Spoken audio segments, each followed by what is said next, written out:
Bonsoir Manon. Bonsoir Paul. Alors le printemps est bientôt de retour et avec lui des événements bien connus du territoire. Mais pour débuter, on commence une fois n'est pas coutume avec du volley et un match du CVB 52. Et c'est une des dernières fois qu'on en parle Paul dans cette chronique puisqu'il s'agit du dernier match de la saison régulière. Pour l'occasion, le CVB 52 va rencontrer l'équipe de Sète. Gaël nous en parlait ce lundi avec toi Paul. Peu importe l'issue de ce match, le CVB 52 ne finira pas premier du championnat. Et les résultats et débriefs du match seront à retrouver avec Gaël Bossu, forcément lundi dans l'Infosport.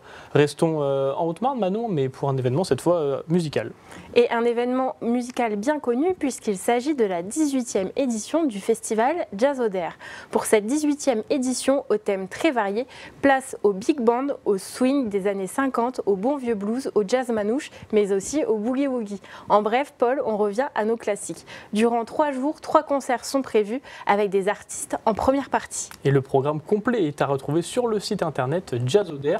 C'est durant donc les 3 jours du vendredi au dimanche. Restons dans le secteur toujours en Haute-Marne et plus précisément du côté de Vassy où on s'active pour un événement prisé par les habitants. Un événement très prisé puisqu'il s'agit du coup d'envoi du carnaval de Vassy.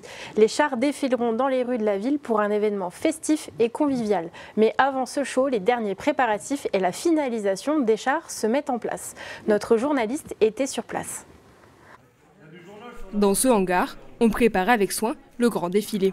Le 13 avril prochain, le carnaval de Vassy fera son retour pour sa 43e édition.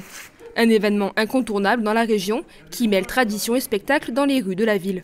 Chaque année, des centaines de bénévoles se mobilisent pour donner vie à des chars qui offriront un spectacle visuel à des milliers de spectateurs. Ce carnaval, pour moi, c'est que la fête. Ça rassemble beaucoup de monde, toutes les petites mains, tous les groupes travaillent depuis très longtemps, ça engendre beaucoup de bénévoles et on a à peu près 800 participants. Cette année, c'est le thème du taureau qui a été choisi et qui doit inspirer les 14 chars qui défileront. On part de ça pour réaliser ça, en plus gros. Un travail de longue haleine pour les équipes qui se retrouvent tous les samedis afin d'avancer sur leur création. Chaque char regroupe des dizaines de bénévoles allant jusqu'à 100 participants de tous les âges. Un travail d'envergure pour les chefs de groupe. Déjà on part d'une maquette, que la petite maquette de taureau, on part de ça nous, et puis sur l'échelle par rapport à la proportion. Mais ouais, faut être minutieux, des fois il faut repasser un peu derrière les gens, parce qu'il y en a qui font ça, mais il faut vraiment faire ça bien, quoi. Parce qu'après le jour du carnaval, si on arrive au défilé que tout craque, on a tout perdu, quoi. Ouais, moi je suis toujours fier, même depuis 16 ans que je fais des chars, c'est toujours une œuvre, quoi. C'est bien. On voit les gens qui applaudissent, qui rigolent, ils sont un peu émerveillés, quoi. Parmi les passionnés, Thomas et son équipe ont choisi une autre approche. Leur char, inspiré des célèbres Mignons, est conçu avec un groupe plus restreint, composé d'environ 50 personnes. Un choix assumé par Thomas, qui préfère travailler avec des proches, des amis en qui il a confiance. Après 3 mois de travail, ils ont désormais hâte de voir le résultat final et surtout de le dévoiler le jour J. Sur un coup de tête avec les copains, franchement, là il n'y a aucune explication. On s'est dit, j'ai la place, on a la motivation, on a les copains, donc c'est des parties de plaisir, on rigole bien.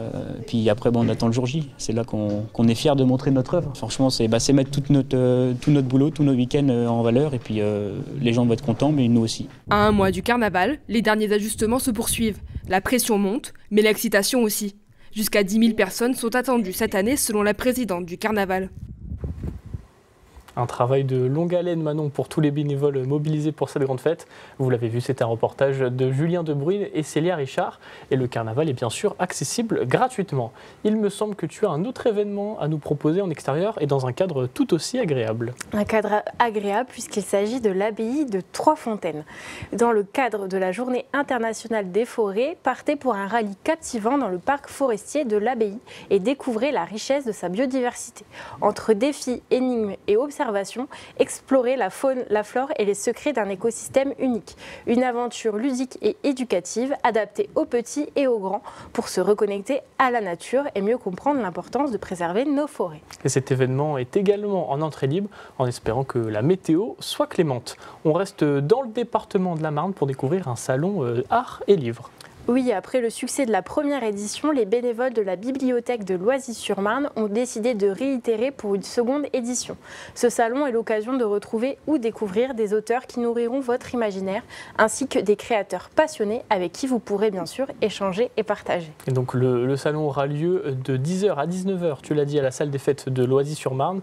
Et nous avions reçu d'ailleurs sur notre plateau à ta place Manon, l'un des organisateurs de l'événement. Si vous voulez revoir cette interview, c'est sur notre site internet et notre application.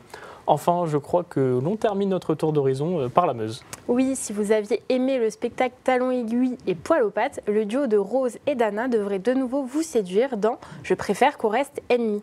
Le duo de copines revient, mais cette fois-ci, elles sont ennemies et inculpées pour meurtre. Un spectacle comique où le public de la Barroise deviendra le 3e comédien. Découvrez tout de suite un extrait.